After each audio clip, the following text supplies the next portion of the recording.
अगला कार्यक्रम में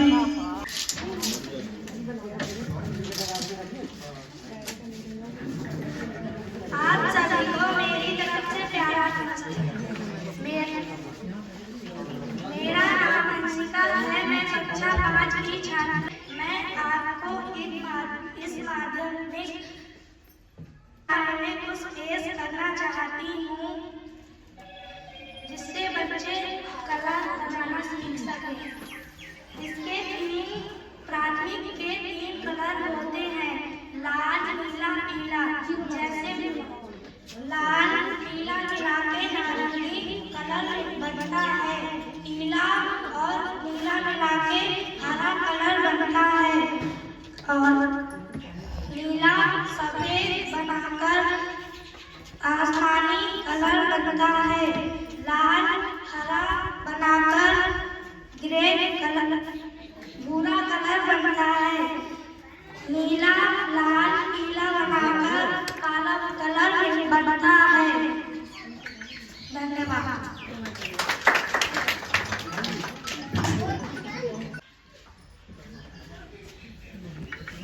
यहाँ उपस्थित सभी सम्मानित जनों को मेरा नमस्कार। मैं कंचन चौहान यूपीएससी। अभी कल ही मैंने टॉपिक देखा, हम सबके ग्रुप में पढ़ा हुआ है, संचारी रोग से रिलेटेड जो हमें अपने स्कूल में एक्टिविटीज भी करानी है, और उसके बेस जो कैलेंडर दिया गया है वो हमें अपने डेली रूटीन पीछे शादी की करना है, उसी से रिलेटेड कुछ चीज मैं आपके साथ डिस्कस करूँगी।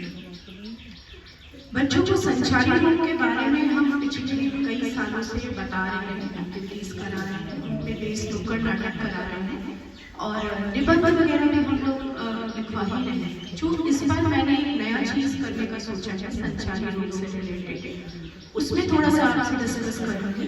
हम सबके एग्जाम्स होने वाले हैं एनुअल, और एनुअल एग्जाम्स में हमारा आर्ट का एक पेपर होता है, तो हम बच्चों को इन्हीं से रिलेटेड टॉपिक्स पे कुछ पिक्चर बेस्ड अभी से बता देते हैं कि वो घर पे जाकर प्रैक्टिस करें, और बजाय हम ये सारी बॉर्डर ट्रायंगल डिजाइन और मेहंदी डिजाइन, इन सबसे बेटर है कि हम संचारी रोग पे बेस्ड किसी भी टॉपिक को ले लें और ग्रुप वाइज उनको मोबाइल के थ्रू या टीवी के थ्रू उनको कुछ पोस्टर मेकिंग सिखाएं, तो उससे कुछ फायदा भी होगा, बच्चों को बनाने के साथ साथ बोलना और समझना आएगा, साथ ही साथ में हमें जो दिखाना होता है अपने रिकॉर्ड्स में वो भी हम कवर अप कर पाएंगे। एक चीज़ और संचारी रोगों के बारे में, जैसे हम बच्चों को उनसे रिलेटेड कुछ चीज़ें समझा सकते हैं कि संचारी रोग वो रोग होते हैं जो एक मनुष्य से दूसरे मनुष्य के शरीर पर ले जाए जाते हैं, और वेक्टर जनित रोग, संचारी रोग, और जो इंग्लिश मीडियम में कहते हैं कम्युनिकेबल या नॉन कम्युनिकेबल, तो उनके बारे में बताने के लिए नुक्कड़ नाटक का भी थोड़ा सा हम लोग एक्टिविटी करा सकते हैं। मैंने अपने स्कूल में शुरू कराया है, फाइनल नहीं हुआ, तो इस तरह से हम लोग इसके बारे में अपने स्कूल पे कुछ एक्टिविटीज ले सकते हैं।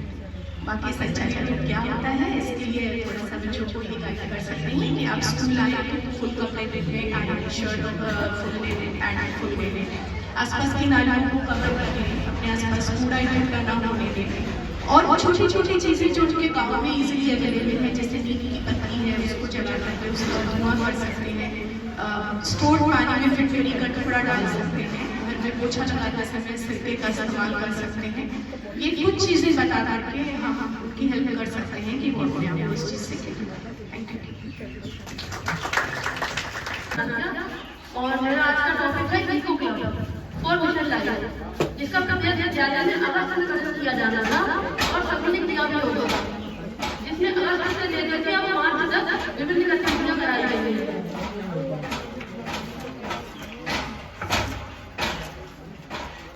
सबसे पहले ना हमारा 27 जुलाई 2024 को इको क्लब और मिशन लाइफ डे मनाया जाएगा, लेकिन क्या आज बाद में आया, इसलिए अगस्त में सबके स्कूलों में बैठक हुआ, फिर इसके बाद 31 अगस्त तक 27 जुलाई 2024 से 31 अगस्त 2024 तक वृक्षारोपण कार्यक्रम संबंधी गतिविधियां चलाई गई, और प्रत्येक विद्यालय में 1500 रुपए भी आया पहले चरण में।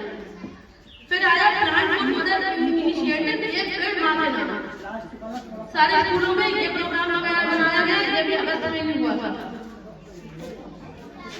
फिर 15 अगस्त 2024 को भी वृक्षारोपण कार्यक्रम किया गया, ये भी इको क्लब के अंतर्गत था। फिर 16 रखे गए प्रार्थना सभा में मृदा संरक्षण पर मिट्टी की जांच पर चर्चा की गई और सितंबर में केवल वर्ल्ड ओजोन डे ही मनाया गया। उसके बाद आया हमारा 1 से 7 अक्टूबर तक वर्ल्ड वाइड लाइफ वीक के रूप में मनाया गया कि जैव विविधता के अंतर्गत हमारे लिए जीवों की क्या उपयोगिता है। तो ये 1 से 7 अक्टूबर तक पूरा ये सप्ताह पूरा चला, जिसमें ये वर्ल्ड वाइड लाइफ वीक मनाया गया और ये पौधों के बारे में बच्चों को बताया गया और बिजली बचत पर संवेदनशील बनाया गया। सोलर लाइट का ज्यादा से ज्यादा उपयोग करें। ये गतिविधियों का मासिक कैलेंडर है और अब हमारा लास्ट आ गया है 22 मार्च विश्व जल दिवस, जो अभी नहीं मनाया गया है। इससे पहले की गतिविधि है 2 फरवरी विश्व आर्ट भूमि दिवस। सारे ही बच्चे बहुत सारे अच्छे परिचित हैं, लेकिन मुझे लगा कि मुश्किल चीज है विश्व आर्ट भूमि दिवस, वेटलैंड डे। एक तो वेटलैंड समझ में नहीं आएगा, वेट क्या होता है, यानी कि गीली भूमि दिवस। सब लोग जानते हैं कि मृदा संरक्षण क्या होता है, प्रदूषण क्या है, पर्यावरण दिवस, जनसंख्या दिवस, स्वतंत्रता दिवस, ओजोन, वन्यजीव सप्ताह, बाल दिवस सभी मनाते हैं। लेकिन सबसे मुश्किल टॉपिक मुझे जो लगा इसमें विश्व आर्ट भूमि दिवस।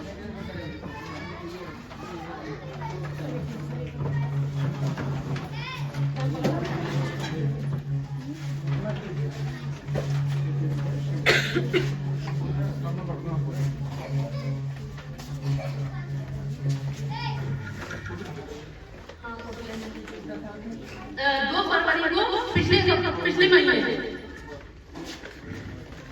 2 फरवरी को मनाया गया wetland day, world wetland day, आर्ट भूमि दिवस। वेटलैंड क्या होता है, गीली भूमि। बच्चे समझेंगे कि गीली भूमि कैसी होती है, जिसपे पानी पड़ा हुआ, लेकिन ऐसा नहीं है। 2 फरवरी 1971 को ईरानी शहर रामसर में एक सम्मेलन हुआ। उस सम्मेलन में आर्ट भूमि कन्वेंशन यानी कि संधि पर हस्ताक्षर हुए। उस हस्ताक्षर में ये बताया गया कि इसका हमें संरक्षण करना है। जो हमारे जो नदियों से मिट्टी बह करके आती है, जो उसको उदाहरण में जैसे दलदल है, नदी ओवरफ्लो भूमि है, उथली झीलें हैं, तालाब है। आजकल तालाबों को बहुत ज्यादा अतिक्रमण कर ले रहे हैं, झीलों को भी करना खत्म कर रहे हैं। गीले घास के मैदान है, सबसे ज्यादा ये गीले जो सबसे बड़ा रामसर साइट है वो ब्राजील में है। ब्राजील में है रियो नीग्रो, जो 1,20,000 वर्ग किलोमीटर में फैला है। और इस आर्ट भूमि में कौन से जीव पाए जाते हैं, जैसे मेंढक है, मैंने बत्तख बनाई है, और सारस है, बगुले हैं। ये सब उसके लिए बहुत ज्यादा इम्पोर्टेंट है हमारे। फरवरी 2025 तक भारत में रामसर साइट की संख्या 89 थी। भारत के प्रमुख रामसर स्थल हैं सुंदरबन पश्चिम बंगाल, चिल्का झील Odisha, Vembanad coast wetland Kerala, Renuka wetland ये सबसे छोटा है और अभी शामिल हुआ है फरवरी 2025 में ही रेणुका वेटलैंड हिमाचल प्रदेश का शामिल हुआ है। उधवा झील, तेरे जंगल पक्षी अभयारण्य तमिलनाडु, केवला देव काकड़ी अभयारण्य, ये मेनली केवला देव काकड़ी अभयारण्य पक्षियों के लिए ही बनाया गया है। समझ में पूरी उत्तर प्रदेश विविधता को संरक्षित करने और पारिस्थितिक संतुलन बनाए रखने में ये स्थल मदद करते हैं। अंतर्राष्ट्रीय महत्व के होते हैं, इसलिए इनको उस साइट में शामिल किया जाता है। और इसका अर्थ ये हो गया ऐसा विभाग जहाँ पानी मिट्टी को ढकता है या मिट्टी की सतह पर उसके पास मौजूद रहता है। Thank you.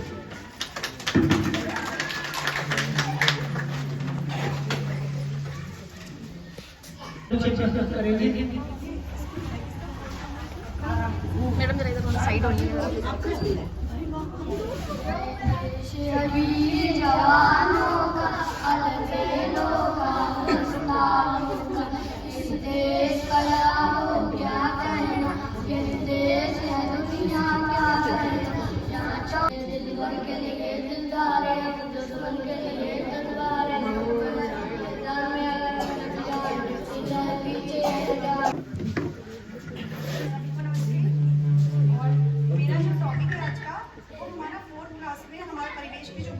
बाशपन का एक टॉपिक है छोटा सा, वो लिया था मैंने, बल्कि अभी बनाया बस जल्दी वाला ही। तो इसमें वाष्पन जो है, वैसे तो आप लोग को पता ही है सबको, हम लोग का ही शुरू होने वाला है वाष्पन, गर्मियाँ आ रही हैं अब। इसमें जो वाष्पन की डेफिनेशन है, पानी का भाप बनकर उड़ना वाष्पन की क्रिया कहलाता है। और इसमें मैंने 3 एग्जाम्पल लिए हैं। पहले वाला जो फोटो है हमारा, उसमें शेडो के अंदर बाउल रखी है। जो बाउल रहेगी वो सेम साइज की रहेगी और पानी की जो मात्रा रहेगी वो भी इक्वल रहेगी, ठीक है। तो जो शेडो के अंदर रखी है उसमें पानी जो है इतनी जल्दी उसका वाष्पन नहीं होगा, और जो धूप में रखी हुई है उसका वाष्पन तेजी से होगा। तो उसी में मैंने लिखा है अधिक ताप में वाष्पन तेजी से होता है। दूसरा पॉइंट है हमारा, अगर हम बीकर में, जैसे कि कुएं में अगर पानी होता है वो देर में सूखता है, और जो तालाब में पानी होता है वो जल्दी सूख जाता है। तो वही एग्जांपल है, बीकर में अगर पानी लिया है, धूप में रखा है, पानी की मात्रा सेम रहेगी तो पानी देर में सूखेगा, और हमारा अगर फैली हुई जगह होगी तो पानी हमारा जल्दी सूख जाएगा। द्रव की सतह का फैलाव अधिक होने पर वाष्पन अधिक होता है, ये इसका पॉइंट था। तीसरा पॉइंट है, अगर जैसे कि हमारा बारिश में कपड़े भीग जाते हैं, अगर हम पंखे की हवा में रख देंगे, डाल देंगे उनको, जैसे पंखा चल रहा है और हवा में कपड़े सूख रहे हैं, तो कपड़े जल्दी सूख जाते हैं।